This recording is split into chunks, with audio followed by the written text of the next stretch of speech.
Olá, hoje temos a honra de conversar com o presidente do Conselho Federal de Medicina, Dr. José Irã da Silva Galo, em mais um episódio do APM-Cast, um videocast da Associação Paulista de Medicina e que nesta primeira temporada traz entrevistas com grandes nomes da medicina. Eu sou Everaldo Porto Cunha, diretor de comunicações da APM, e agradeço a sua audiência. Caso goste do nosso conteúdo, compartilhe com seus colegas. Mas, Irã, lendo aqui o seu histórico, eu achei interessante seu nome, né? José Irã da Silva Galo. Esse Irã é o Irã rei de Tiro ou o Irã Abif? É o Abif? Ah, muito bom. Maçom. Então Não, ficamos foi até quem que escolheu. mais à vontade com isso, né? Ou seja, com um nome desse, é um arquiteto certamente muito renomado, né? É do Mas universo. nasceu lá em Rondônia, Rondônia, né?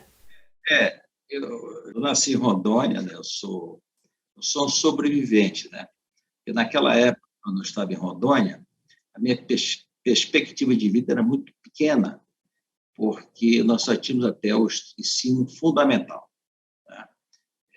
Então, quando você acabava o ensino fundamental, que é o ginásio, né, da minha época, era uma formatura magnífica. Foi a primeira vez que eu vesti um terno e gravata, né?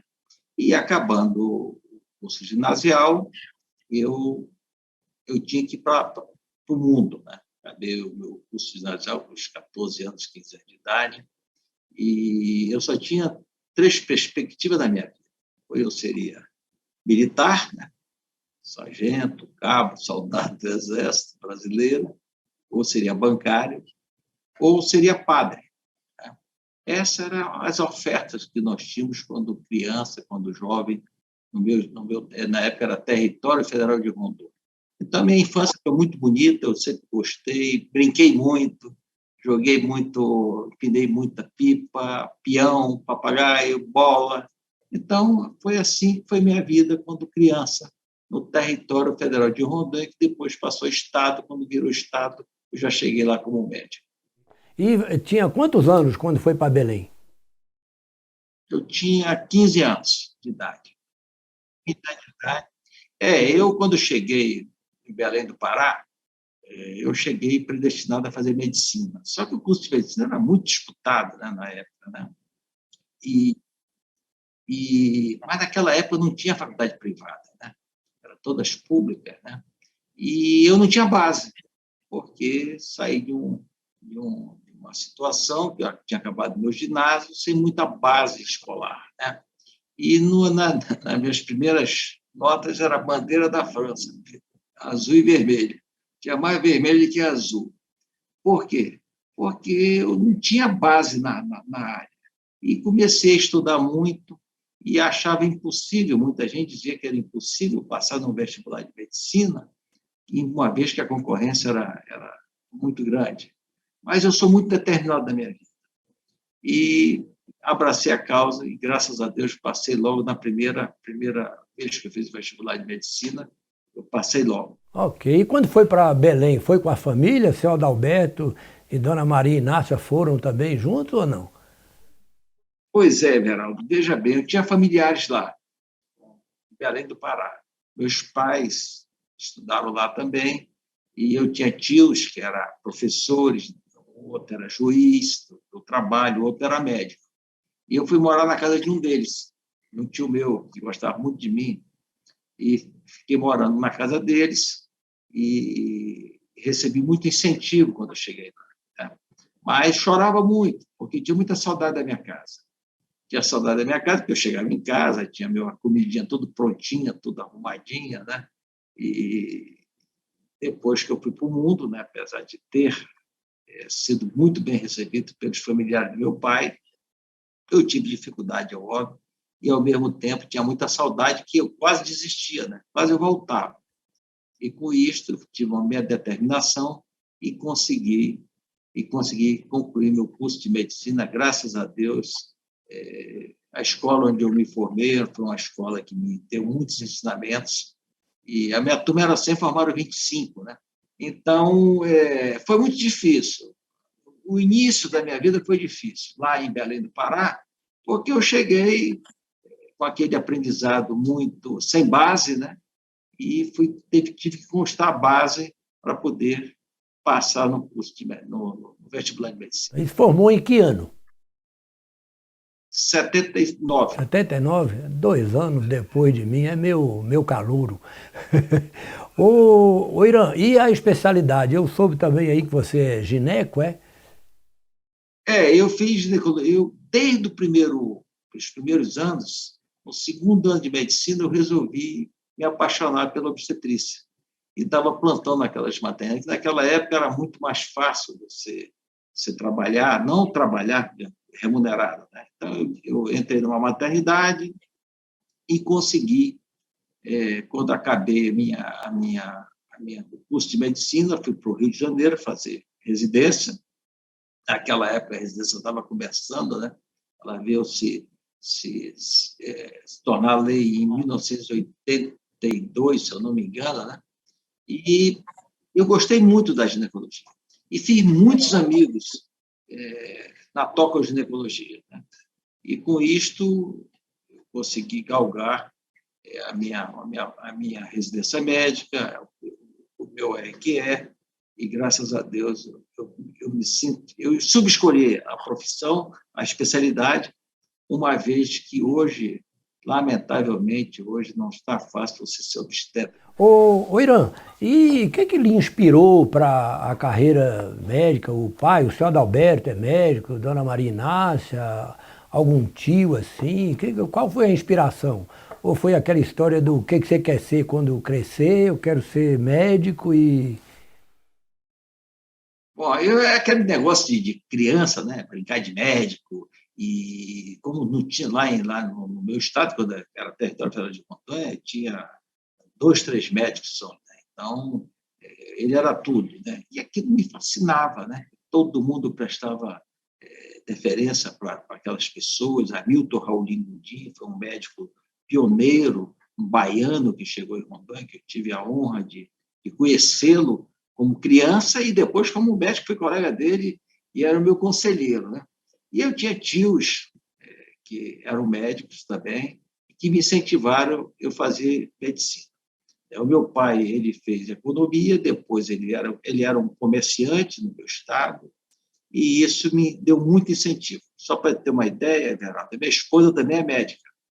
Minha esposa é médica, meu filho é médico, eu tenho um casal de filhos, né? Eu tenho 45 anos de casado, vou fazer 46.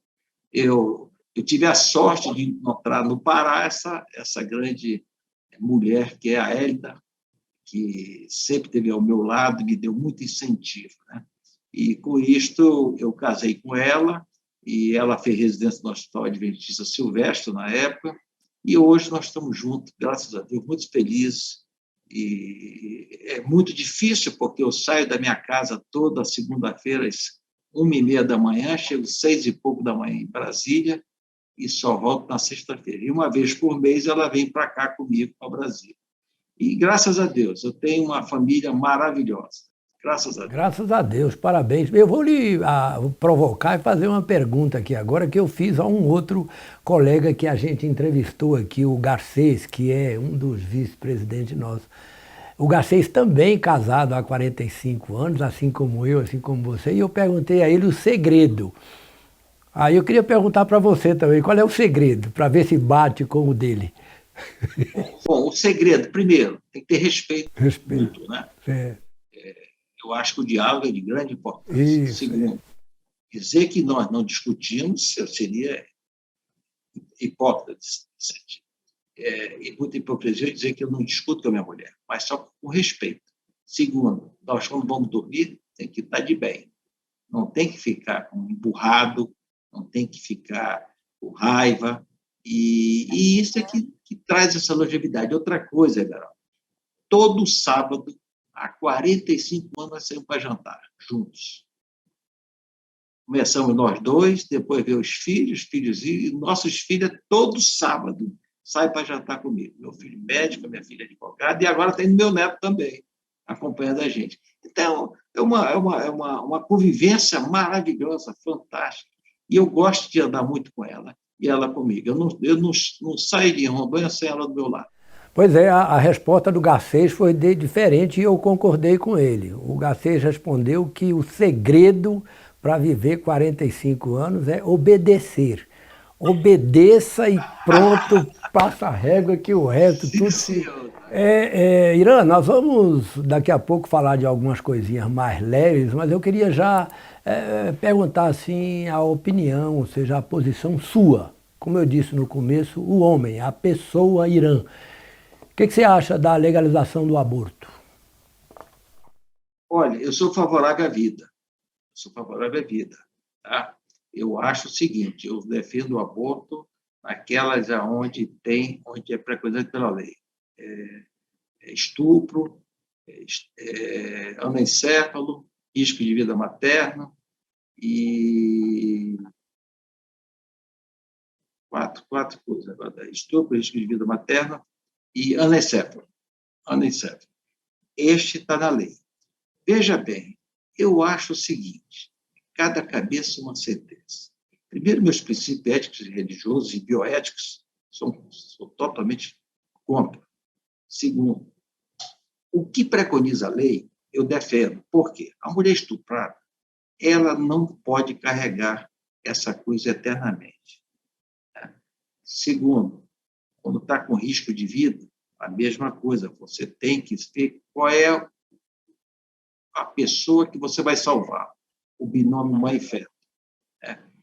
E o anencefalo, não existe vida para esse cidadão. Mas, por outro lado, é uma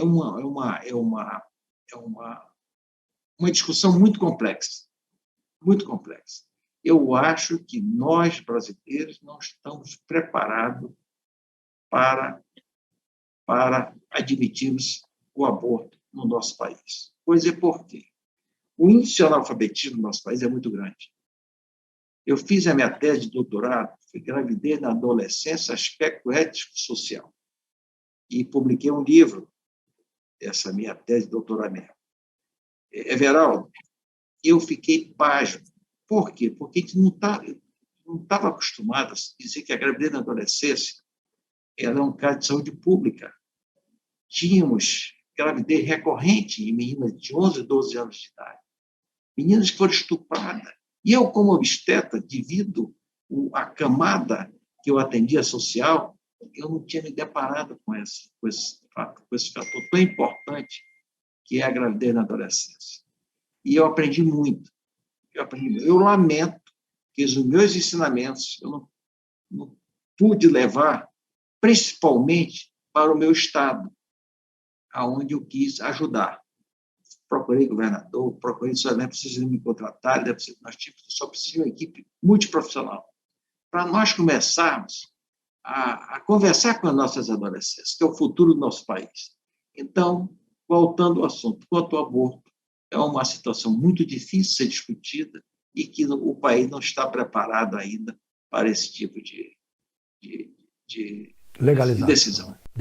Não, a pergunta é exatamente por isso, por conta desse seu conhecimento, né, dos dilemas éticos, né, que é exatamente do que trata a bioética, sabedor, inclusive, desse seu doutoramento em bioética, lá no Porto, lá em Portugal, não foi? Né?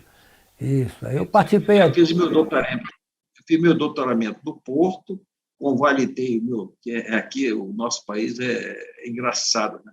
Eu concluí meu doutoramento, eu era doutor na Europa e não era no Brasil, porque eu tive que reconhecer, convalidar meu título.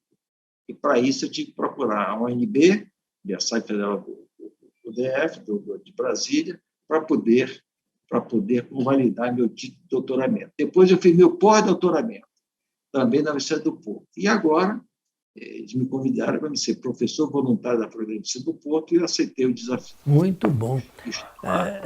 Irã, você, como a maioria de nós, né, se forma, trabalha muito na assistência e hoje você é o nosso presidente aí do Conselho Federal de Medicina, o nosso órgão máximo. Como é que foi esse ingresso assim nessa vida, nessas entidades médicas? Você participou também de associação, participou da academia, participou de sociedade de especialidade? Como é que foi o o fluxo para que chegasse hoje já aí a presidente do Conselho Federal de Medicina? Inicialmente foi uma casualidade. Lá em Rondônia, me chamaram para participar do Conselho Regional de Medicina, eu muito jovem, e inicialmente eu resisti um pouquinho, até que eu aceitei ser conselheiro. Depois fui vice-presidente do Conselho de Estado de Rondônia, depois fui presidente do Conselho de Rondônia. Aí eu pensei que ia acabar a minha atividade conselhal aí. E teve uma disputa eleitoral para conselheiro federal, né? E essa disputa, acharam que a única pessoa que podia ganhar de uma pessoa que era minha amiga era eu, né? E eu, o cara é meu amigo e tal. Resultado, eu saí candidato a conselheiro federal, ganhei as eleições e vim para cá. Vim para cá, para Brasília. Chegando aqui em Brasília, já peguei essa sede, estava recém-inaugurada, essa que nós estamos aqui nesse momento. E naquele inteirinho eu olhei assim, de rapaz, não é fácil isso aqui. Aí eu brinquei com um amigo de Roraima, Virlande Luiz. Disse, rapaz, eu vou ser presidente disso aqui. Disse, legal, esquece aí, que isso não tem nada a ver com a gente. Nós só servimos para uma coisa aqui, votar na turma aí de fora. Bom, moral da história. Eu fui, postei meu trabalho e me candidatei a presidente do Conselho Federal de Medicina e, graças a Deus, tive sucesso. Eu sei que é uma empreitada muito difícil. Não é fácil. Hoje nós temos mais de 560 mil médicos no Brasil. Mas quando eu assumi a presidência, 565 mil médicos no Brasil. Quando eu assumi a presidência, eu trouxe comigo 4 coisas. Primeira coisa, humildade, acima de tudo. Esse cargo é um cargo muito complexo, eu sei disso, mas tem que ter humildade. Aí você tem que se aconselhar com pessoas, tem que escolher uma boa diretoria. Depois, bom senso. Não é fácil. Tem hora que tem que decidir e acabou. Determinação. E, acima de tudo, coragem para fazer isso tudo que muitas vezes nós fazemos e que, às vezes, nós contrariamos alguns interesses e isso é muito complicado. Ok. Você, quando assumiu a presidência, a gente estava na Covid ainda, né? Estava, né? Acho que quem pegou a Covid mesmo pesada foi o Mauro. Foi logo depois da Covid, quando acabou a Pandemia. Eu assumi a presidência. Eu não sei se era pior quando estava na pandemia ou se depois da pandemia, tá? Porque vem uma série de coisas, isso tudo desemboca aqui. Por exemplo, surgiu agora o Revalido. É uma causa pétrea do Conselho Federal de Medicina defender o Revalido. Nós não somos contra médico que vem de fora do nosso país, ou mesmo brasileiro formado fora do nosso país, mas ele tem que ser submetido a uma prova de qualificação. Por quê? Porque a nossa população brasileira ela merece uma medicina de qualidade. E, como tal, para me saber, se eu não submeter a pessoa a uma prova, nós não sabemos se essa pessoa tem qualificação ou não.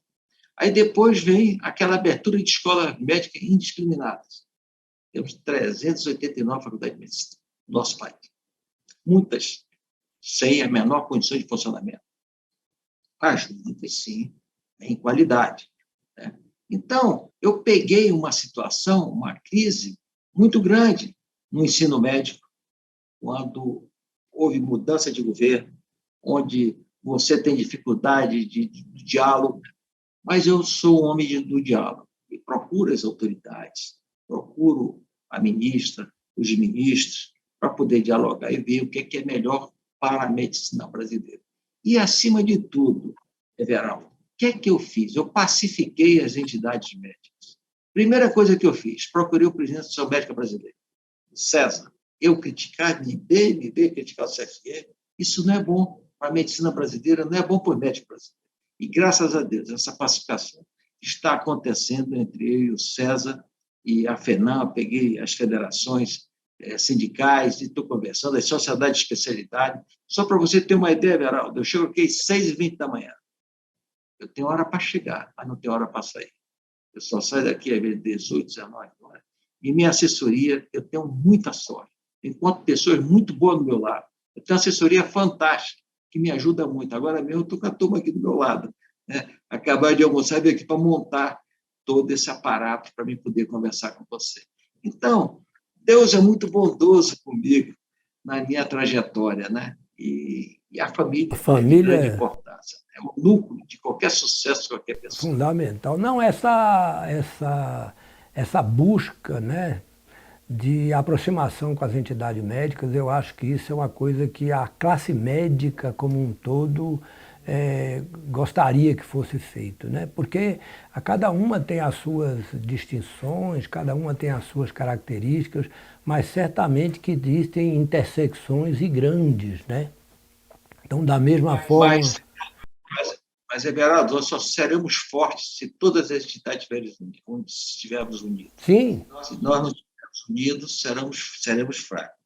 Já pensou eu falar mal da MB, a MB falar mal do CFM, eu falar jamais. mal da FENAF? Não leva a nada. E nós temos um pacto, eu e o César, pacto de conversa, pacto de muito diálogo e respeito. E isso, graças a Deus, acontece entre eu e o César, com o Zé Luiz da PM, uma pessoa fantástica que eu tenho um grande apreço por ele, né? Ele foi uma pessoa que se notabilizou na área associativa. Eu sempre fui muito amigo do Zé Luiz do Amaral. Com certeza. Não, não. Todos são pessoas muito interessadas nessa união. Eu estive em Brasília nesse encontro que vocês promoveram lá, o Enem, um encontro nacional de Nacional das entidades Cidades médicas, e Médicas. deu para perceber, pelo menos, a intenção, a boa vontade para que se busque as interfaces e as intersecções entre as entidades médicas. Eu também entendo que o caminho tem que ser do diálogo, o caminho tem que ser da aproximação, porque unidos, com certeza, será Seremos. muito melhor, né? Será muito melhor. Eu também, o Everaldo, o que é que eu fiz quando assumi a presidência do Conselho Federal de Medicina?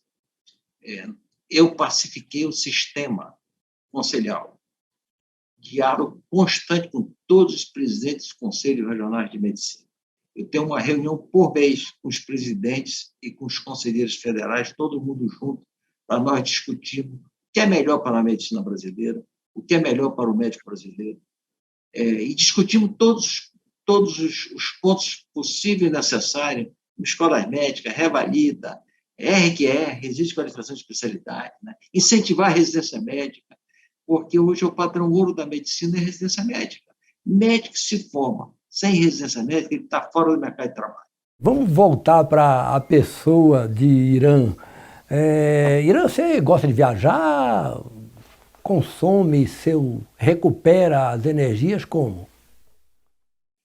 Eu gosto muito de viajar com a minha mulher, nós viajamos muito, mas depois que eu assumi a presidência do Conselho Federal de Medicina, a nossa viagem é tudo a trabalho, né? Eu chego num estado de manhã e volto à noite. No dia seguinte, 4, 5 horas da manhã, eu estou pegando o voo para voltar para Brasília, que é o meu local de origem. Então, eu adoro uma boa comida, um bom restaurante e um bom vinho. Gosto muito de vinho, tomo 2, 3 taças de vinho no nosso jantar, eu e minha mulher, e eu gosto muito da culinária, da gastronomia, né? E no meu estado, por exemplo, prevalece o peixe, tem uns peixes fantásticos, pirarucu, tambaqui, e eu todo sábado eu como um peixinho com um vinho com a minha mulher. Pronto. Precisa saber o tamanho da taça. Você diz que é 3 taças, precisa saber o tamanho dessa taça aí, né? É uma garrafa para 2. É uma garrafa para E 2. outra, Ela toma uma. quando beber, não dirige, hein? Quando beber, não dirige. Se beber, não dirija. Vai de Uber, né? Vai de Uber.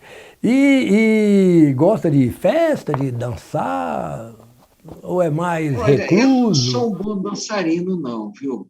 Eu não sou um bom Bom dançarino, pé não, de mas eu ouro, não? gosto muito de música, eu gosto muito de apreciar as pessoas que dançam bem, né?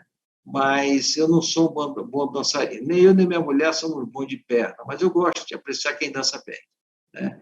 Eu gosto de uma boa música, um bom vinho, uma boa companhia, uma boa conversa, isso é bom demais. O que você podia dar assim de recado para esses nossos 565 mil médicos aí. O que você foca para distinguir? Ou seja, o que é o Conselho, o que é a AMB? Todas as entidades são de relevância e importância para a medicina brasileira. Então, vamos lá. A parte sindical, ela que vai tomar conta da área, salário, condições de trabalho, é o sindicato. A parte associativa toma conta de toda a sociedade de especialidade. E a parte conselhal defende a população. Muita gente pensa que o Conselho Federal de Medicina é para defender médico. Quem pensar nisso está equivocado. Quem defende médicos são os sindicatos. Quem defende as sociedades de especialidade são Médica Brasileira e Conselho Federal de Medicina, que trabalham em conjunto. Nós temos hoje 55 especialidades de medicina e 60 áreas de atuação. Por isso que eu digo que é de grande importância uma interlocução entre o presidente do Conselho Federal de Medicina e o presidente da Associação Médica Brasileira. E, lógico, evidente, está a PM. Né? E essa relação respeitosa entre eu e César, entre agora a FENAM, a FMB, é de grande importância. Quando nós fizemos o Enem, deve estar saindo um livro agora, de tudo que nós votamos e que as entidades vão seguir. Né? Tudo está lá. Sobre revalida, escolas médicas, uma série de coisas, trabalho médico, tudo foi discutido nesse encontro nacional. E se cada um fizer a sua parte, nós seremos fortes. Agora, não tem que ter protagonista. Eu chego e dizer, eu estou acima da Associação Médica Brasileira, a Associação Médica está acima do CME. Todos somos iguais, todos têm que se dar a mão para trabalhar junto e, ao mesmo tempo, fortificar a medicina brasileira. Se fizermos isso, os presidentes das entidades médicas, com certeza teremos sucesso. Agora, se nós fizermos o contrário, quem vai gostar são os gestores que querem ver nós nos destruindo. Nós precisamos, lógico, evidente, nós não podemos ter também, vou fazer um alerta, ideologia política. No cargo que eu estou ocupando, o cara está batendo em porta errada. A ideologia nossa é uma medicina de qualidade, jamais partidária. Se eu começar a defender aqui partido político, eu tenho que sair da entidade Conselho Federal de Medicina. E vice-versa com a MP, FENAM e assim por diante. Nós temos que separar bem. A política, nós não podemos viver sem ela, porque todas as decisões são políticas, mas não é preciso eu pegar e estar defendendo o partido político aqui. Nós temos que defender a nossa política, uma política de saúde, uma política que traga uma saúde de qualidade para a população brasileira.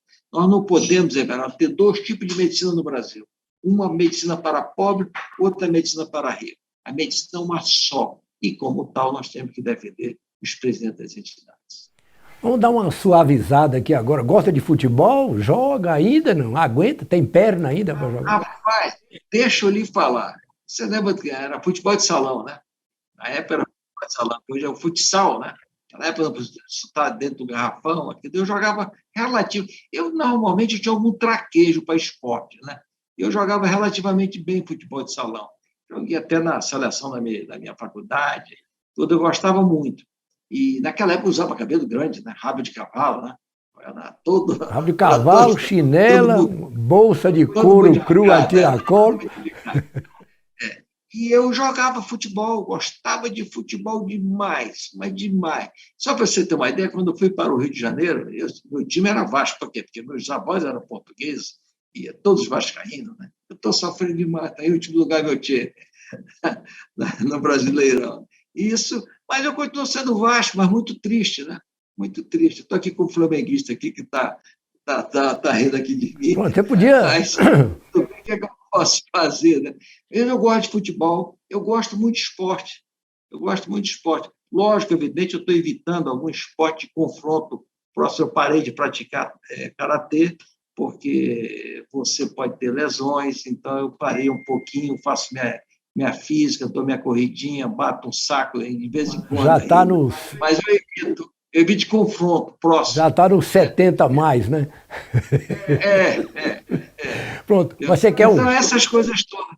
Então, eu joguei futebol, eu pratiquei artes marciais, eu gostava muito Eu fui criança, fui tudo. Eu gostava demais. Só não fui adepto de cigarro e bebida. E não aconselho a ninguém. Graças a Deus. Você quer um conselho? Comece a torcer pelo Diego, Palmeiras, né? pois é, rapaz, vai ser difícil. Eu tô sempre aqui um banho de flamenguista aqui na sala. Ó. Ai, ai. Um banho de flamenguista aqui na sala. Mas eu hoje vou mudar de time, passar por Vasco, tá todo mundo exonerado, que é cargo de confiança, né? É. Aí eu vou usar meu poder. Gosto muito deles, estão aqui do meu lado. Pois é, estamos indo aí para o final da nossa entrevista, Irã. Foi muito bom, muito obrigado a sua participação, a abandonar aí suas atividades para participar aqui conosco do APM Cast, foi muito bom. E para finalizar, eu gostaria que você, não na condição, repito, não na condição de presidente do Conselho Federal de Medicina, mas você como um médico experiente, vivido, desse uma mensagem, um conselho não, mas uma mensagem para os 565 mil médicos aqui do Brasil. Bom, a nossa profissão, a profissão de médico, é uma profissão honrosa. Eu sempre digo que diz que é o maior patrimônio de cidadão que é a liberdade. Está preso, mas eu acho que é a saúde. Porque se você estiver doente, você fica prostrado no leito e você não vai ter liberdade. Peço também para os médicos que, ao se formarem, fazer residência médica, para poder ter o padrão ouro da medicina, que é o SORQ, Registro de Qualificação de Especialidade. Peço também para os médicos ser humano, escutar o paciente, ser mais amigo, fraternidade, porque, com certeza, você fazendo isso, você terá uma grande clientela e, ao mesmo tempo, será bem reconhecido pela sociedade onde você está vivendo. Então, eu peço para aqueles jovens médicos, primeiro, respeite seus professores, estude e faça a sua residência. Tá ótimo, muito obrigado. Conversamos então hoje com o Dr. José Irã da Silva Galo, o filho do seu Adalberto e Dona Maria Inácia, esposo de Dona Élida, que, por uma coincidência, é o nosso presidente do Conselho Federal de Medicina. Irã, muito obrigado novamente a você e muito obrigado a todos. Everaldo, muito obrigado, senti muita vontade com você. Você é fantástico.